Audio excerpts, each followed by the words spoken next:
Opinion बनाइए, मैं तथ्य बता रहा हूं। बोल रहा है, देखिए मैं तथ्य बता रहा हूं, गवर्नमेंट में आलोक जी एक सेकंड, आलोक जी पॉइंट टेकन, एक सेकंड चल, तो आलोक जी 1 सेकंड, आलोक जी रुकिए ना, एक मिनट, आलोक जी 1 मिनट, एक सेकंड, आपत्ति सही है, अरे रुकिए ना आलोक जी प्लीज, 1 मिनट रुकिए, अरे रुकिए ना। आधी बातें तो राहुल गांधी की गिबरिश होती है, तो क्या मुझे इंटेलेक्चुअल स्टिमुलेशन आता है एक इंटेलिजेंट व्यक्ति को सुनने में? नहीं आता। मतलब 54 साल की उम्र में वो सड़क पे निकलते हैं तो अरे सड़क पे निकल गया आदमी, सड़क पे निकल गया, भारत जोड़ो भारत जोड़ो। तो आखिरी बैरोमीटर देखिए विचलित कितने हो रहे हैं, मेरा एक भी फंड मैं बिल्कुल उठूंगा, मैं आखिरी बैरोमीटर है कि कास्ट सेंसस करवा लो, मानव गुप्ता की कास्ट क्या है, मिस इंडिया की कास्ट क्या है, ये उसका बैरोमीटर है बस। तो इस आदमी को किस बैरोमीटर में मुझे इंस्पायर करता, मुझे नहीं इंस्पायर करता है। ठीक है, पिक्चर चालू करो बे।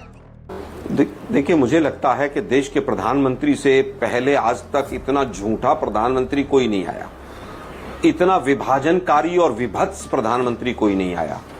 जो प्रधानमंत्री लाल किले की प्राचीर से भी झूठ बोलता हो और 80-20 के नाम पर वोट मांगता हो, शमशान कब्रिस्तान ईद और दिवाली के नाम पर वोट मांगता हो, ये देश का दुर्भाग्य है कि इस तरह का देश को प्रधानमंत्री मिला। अरे बाप रे, ये तो धोती खोल रहा है।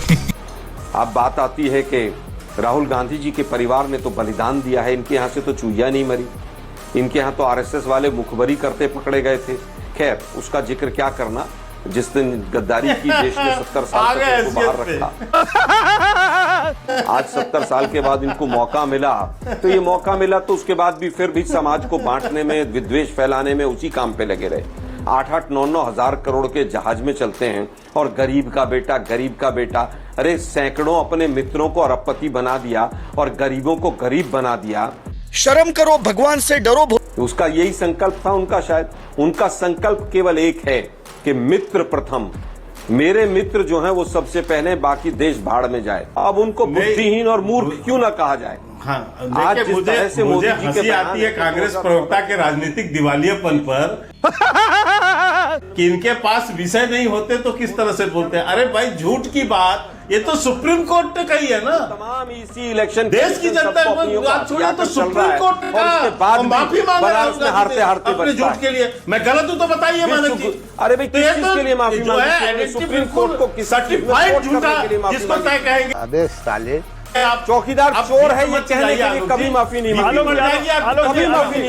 आलोक जी सरकार एक एक करके, आलोक जी आपकी बीपी बढ़ जाती है, आपकी बीपी बढ़ जाती है, आपकी तबीयत खराब हो जाती है। कोई बीपी नहीं बढ़ रही है, बड़ी शांति से बात कर रहा हूँ। बात तो सही है। मैं तो कह रहा हूँ मोदी जी झूठों के शहंशाह हैं।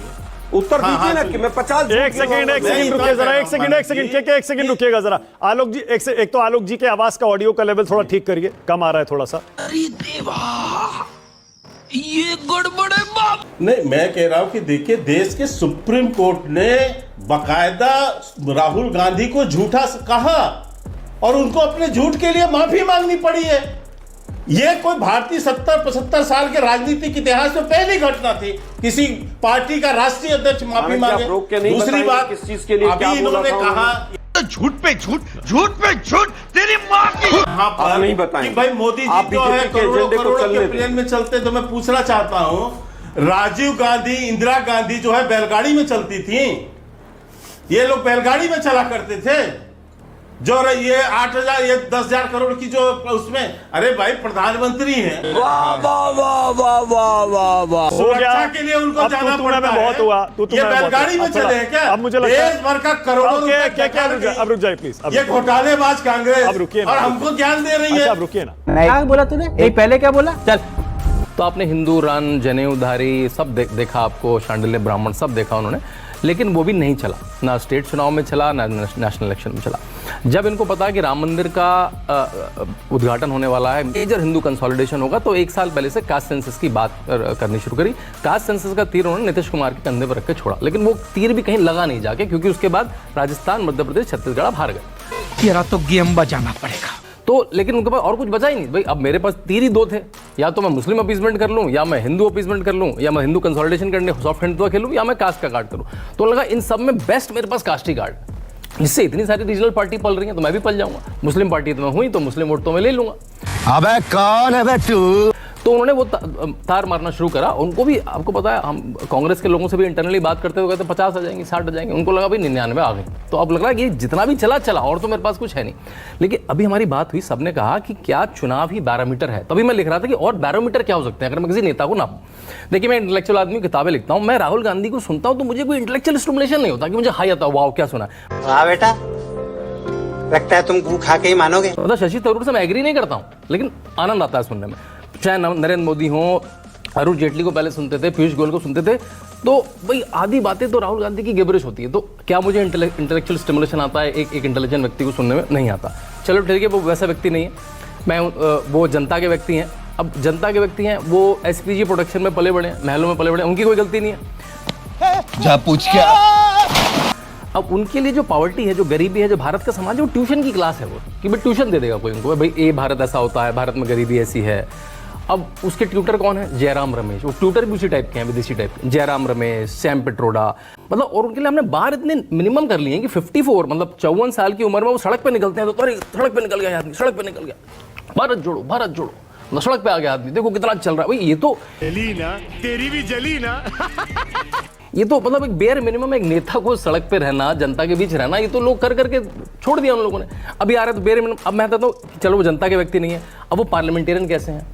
14वीं 15वीं 16वीं 17वीं लोकसभा, अब 17वीं आई है तो अब वो थोड़े एक्टिव हुए। 14वीं 15वीं लोकसभा में उनकी अटेंडेंस होती थी अलग सत्र में, देखो 20%, 30%, 40%। उनके घर से मतलब साइकिल से जाओ तो 5-8 मिनट में पहुंच जाओगे। उसमें कितनी डिबेट, अगर नेशनल एवरेज है 60 का, वो डिबेट में 2। सोच है रे तेरी, मानना पड़ेगा।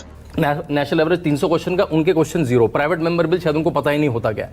तो मुझे वहां नहीं दिखा वो क्या विंग कर रहे हैं, छप्पी मार रहे हैं, वो फाड़ रहे हैं, यही देखा। अब आते हैं उन्होंने गवर्नमेंट में कुछ कराया, एजेंडा लेकर बैठ जाते हैं। उन्होंने गवर्नमेंट में कुछ कराया क्या? अभी मजा आएगा ना भिड़ो। उन्होंने गवर्नमेंट में कुछ कराया क्या? नहीं, मैं देखिए तथ्य बता रहा हूँ, आप इसमें ओपिनियन बनाइए, मैं तथ्य बता रहा हूँ। देखिए मैं तथ्य बता रहा हूँ, गवर्नमेंट में अब वो 2014 से बता रहे हैं आप उनको, आप कह रहे हो ट्विटर और फलाना ट्विटर और मैंने जी चुपचाप। मैं आपको तथ्य बता रहा हूँ, मैं आपको तथ्य बता रहा हूँ, बता दीजिए काम उनकी अटेंडेंस।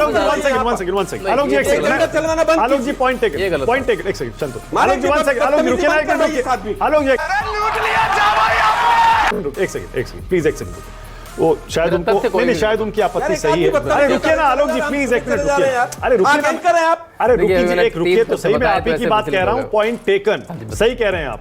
थोड़ी सी भाषा पर शांतनु काबू। ए रुकिए ना आलोक जी प्लीज, रुकिए ना। देखिए मेरा तथ्य कोई गलत हो तो बता दीजिए, मैं फैक्ट चेक मान रहा हूँ। रुकिए ना एक मिनट, रुक जाइए। आपकी आपत्ति दर्ज करवा रहा हूँ मैं, शांतनु को वही बात कह रहा हूँ। सारा दिन कैसी लगी आगे स्वाद? रुक जाइए, बीजेपी के नेताओं थोड़ी भाषा पर मैंने पता नहीं क्या बोला, आप मुझे शब्द बता दीजिए। मेरा अगर तथ्य वो 2-3 शब्द हैं वो सही है, मैं आपको रोकना भी चाह रहा था। एक आपने कहा प्राइवेट मेंबर बिल नहीं पता होगा, दूसरा आपने कहा वो पल रहे हैं, दूसरा आपने कहा पल रहे हैं। रुक जाइए, थोड़ी भाषा पे काबू रखिए। और भी सारे पुत्र बन जाते हैं कुछ ना कुछ, है तो आप कम से कम अपनी ट्रेनिंग कर लीजिए। या आपके पास जो स्टेट है, आपके पास कर्नाटका है, आपके पास तेलंगाना, आपके हिमाचल, उसमें कुछ ऐसा फिनोमिनल कर दीजिए ना। तेरा बाप यहाँ छोड़कर गया था कि तेरी माँ?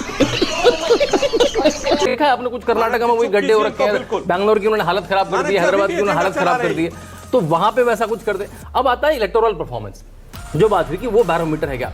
जो बीजेपी का पिछले 3 बार का सबसे बेकार प्रदर्शन है 240, है ना, वो कांग्रेस जब 1984 में 400 से ज्यादा सीट लाई थी, आज तक नहीं ला पाई वो सीट। 1984 के बाद आज तक 240 कांग्रेस अपने आप नहीं ला पाई। अब तू गया बेटा, अब तू गया, देख तेरी औकात मैं दिखाता हूं तुझे। 99 पे अटके, तभी हम इसको बहुत सी इलेक्टोरल परफॉर्मेंस कह रहे हैं। आखिरी 2 पॉइंट बोलूंगा।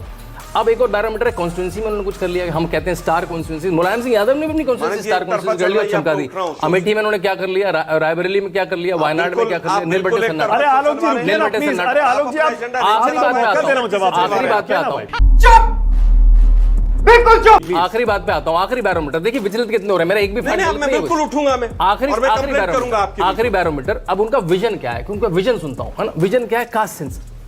मतलब एक पढ़ा लिखा नेता जो कहा जाता है कैम्ब्रिज से पढ़ गया, उसके पास है कि कास्ट सेंसस करवा लो, मानव गुप्ता की कास्ट क्या है, मिस इंडिया की कास्ट क्या है, ये उसका बैरोमीटर है बस। Inheritance tax. मतलब मैं चंद्रबाबू नायडू को सुनता हूं, मुझे स्किल सेंसस सुनाई देता है। मैं अश्विनी वैष्णव को सुनता हूं तो मुझे सुनाई देता है सेमीकंडक्टर फैब्रिकेशन इंडिया में शुरू होगा। कब हो गया ये? कब हुआ? कब? पीयूष गोयल को सुनता हूं तो ट्रेड एग्रीमेंट इंडिया में आएंगे। नरेंद्र मोदी को सुनता हूं तो टॉयलेट आएगी। क्या बोला तूने? नरेंद्र मोदी को सुनता हूं तो टॉयलेट आएगी, गैस आएगी, 5 ट्रिलियन इकोनॉमी बनेगी। तो इस आदमी को किस बैरोमीटर में मुझे इंस्पायर करता? मुझे नहीं इंस्पायर करता। ठीक है, इलेक्टोरल विक्ट्री है, कांग्रेस बड़ी पार्टी है, उसको सीट 99 आ गई, ताली मारते रहेंगे। ओके, अब साले का खोपड़ी तोड़ साले का। नहीं, मैं ये कहना चाहूँ, ये जो कॉन्डिसेंडिंग एटीट्यूड है ना राहुल गांधी को लेकर, यही बीजेपी के पतन का कारण बन रहा धीरे धीरे। ये जो एक कॉन्डिसेंडिंग तरीके से, बड़ी नफरत की नजर से देखने की जो कोशिश है, ये दरअसल अंदर का एक इंफीरियरिटी कॉम्प्लेक्स है जो निकल नहीं जाते हैं। 40% अटेंडेंस उनकी, तो कॉन्डिसेंडिंग मैंने क्या है? आपको डिस्टर्ब नहीं किया, बीच में ना बोल। मैंने डिस्टर्ब नहीं किया। ये जो मैंने कहा ना, ये कांग्रेस की पतन का कारण भी ये था कि कांग्रेस बीजेपी को बड़ा कॉन्डिसेंडिंग तरीके से देखती थी। अब ये भाई कॉन्डिसेंडिंग एटीट्यूड इधर भी आ गया कि आप सामने वाले को निकृष्ट साबित करने की कोशिश करिए, वो कुछ भी नहीं। ये बहुत बड़े बड़े प्रोपेगेंडिस्ट जो हैं, ये सही है काम करते हैं और इनको करना भी चाहिए। आप बोल बिकॉज क्योंकि ये प्रोपेगेंडा अच्छा है। सवाल क्या है? सवाल, जब मैंने अटल बिहारी वाजपेयी के बारे में कहा तो मैंने अटल बिहारी वाजपेयी की शान में एक शब्द ऐसा नहीं बोला, क्योंकि मैं अटल बिहारी वाजपेयी का सम्मान करता हूं और मैं राहुल गांधी का भी सम्मान करता हूं, मैं नरेंद्र मोदी का भी सम्मान करता हूं, लेकिन मैं उन लोगों की निंदा करता हूं जो सामने वाले राजनेता को निकृष्ट और कॉन्डिसेंडिंग एटीट्यूड के साथ बात करते हैं। This is condemnable and this should be condemned. शाबाश बेटा।